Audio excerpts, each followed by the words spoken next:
living crisis has been headline news for much of 2023. That's why we've asked teachers how it has impacted schools and their approach to spending, resulting in our cost of living special report. We're here to tell you, don't worry, keep going.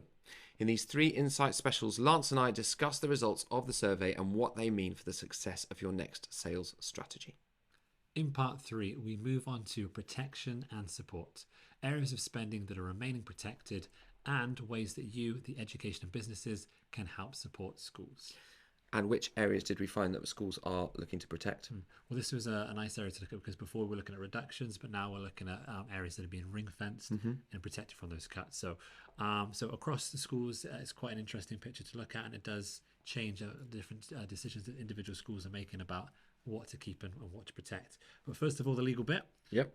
Safeguarding and SEND provision that we've heard about previously. There are obviously legal requirements around these areas, so protecting the welfare of students, providing accessible learning for all.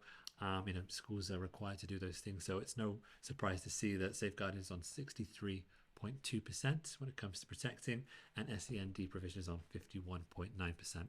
For context, the average response level was 18.5%, Right. so a big jump up there for those two. Closely connected was learning support, which was in 3rd place on 26.3%. It's not always a legal requirement, but sufficient teachers and assistants in the classroom helping out help to contribute to the safety of the schools, and they can also play a part when it comes to the SEND requirements as well. Now, when we look at food services, fundamental in schools, it was 21.7% who were protecting that. So some have passed the increased cost of lunches onto families, but many will want to be able to provide as much as possible for the children in their care without increasing those costs where possible. Now, part of this consideration when it comes to protecting costs around food services, in England at least, children can receive free school meals until the end of year 2. After that, 23.8% of all pupils are eligible for government-funded free school meals. Now, these numbers are quite high at the moment, and they do concern child poverty groups with 2 million or over 2 million now eligible for receiving those free school meals. Now, whilst that number is quite negative, the flip side of that is that for catering companies, it means there will be more funding available through schools to provide more meals for those students, which is at the end of the day, that's what we want them to have. Yeah. So what are some of the other areas that schools are protecting?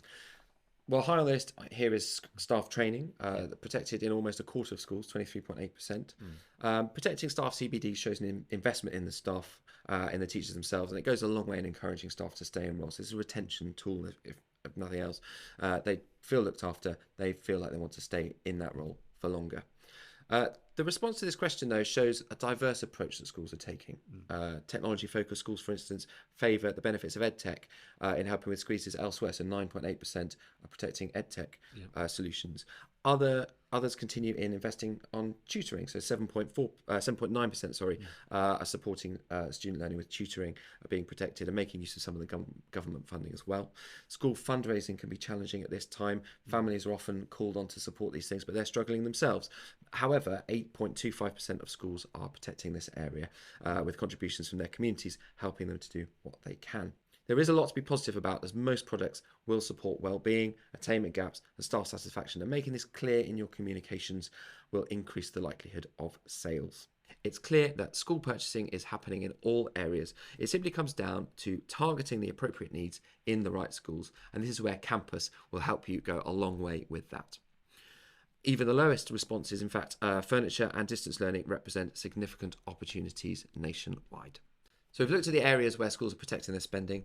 Let's finish off now with looking at how education businesses can support them. Yeah, now these are the actionable steps that you can take in your marketing to really build those connections at a difficult time with schools. Now, free is always popular, as we know, but especially now with the spending reductions in some areas.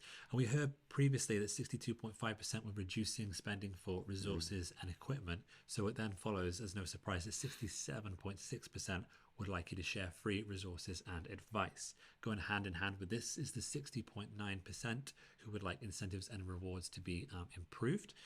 Now, addressing these areas could be as simple as restructuring your referral scheme. It could be tweaking your discounts, maybe offering discounts on different things, perhaps applying them to different areas of your solution. Maybe you have a new product range that's being launched, in which case introductory offers are a really big positive there. And for those schools that you've already got a strong relationship, at a time when they're struggling, how can you reward them for renewing their contract and making sure that they continue to do so? Now, time-saving advice is always popular as well. Teachers are time poor, so anything you can do to reduce time spent on things will go down well.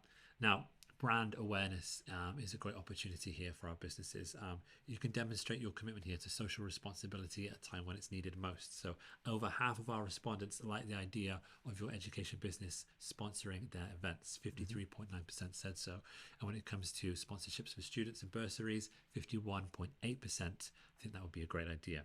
Now, not only could this boost your sales if you're doing these things, it gets your brand out there, it gets it recognized as a trustworthy brand who stuck by schools in times of need. Now, I'm not going to surprise anyone here by saying that teachers are time poor right now. But despite this, over 39% are open to spending some of their precious time on free trials, demos, and webinars. So despite all of the challenges teachers are facing right now, they're prepared to give time to experiencing your product, trying them out, and seeing if they're worthwhile for investing in. So if you're able to provide those things, that would be fantastic. They're ready to jump online, make connections with you so you can demonstrate value to them, and they'll be more likely to get their budgets approved and invest in your product or service. What's less popular though is consultations. Those one-to-one conversations, they're at just 12%. Now, they do have a place. It's probably more for bigger purchases, higher up. So that's probably why that's got a low response. You're not going to be arranging one-to-one conversations about consultations with your regular classroom teacher. They just don't have the time for it. Now, something not shown in our responses is the opportunity here to pair up a lot of these offers, discounts, with current initiatives that are happening by the government, requirements that schools have to fulfill certain things. So this could be anything from statutory uniform guidelines if you're selling clothes and things, climate strategies and sustainability initiatives around reducing the use of energy in schools, or SEND improvement plans.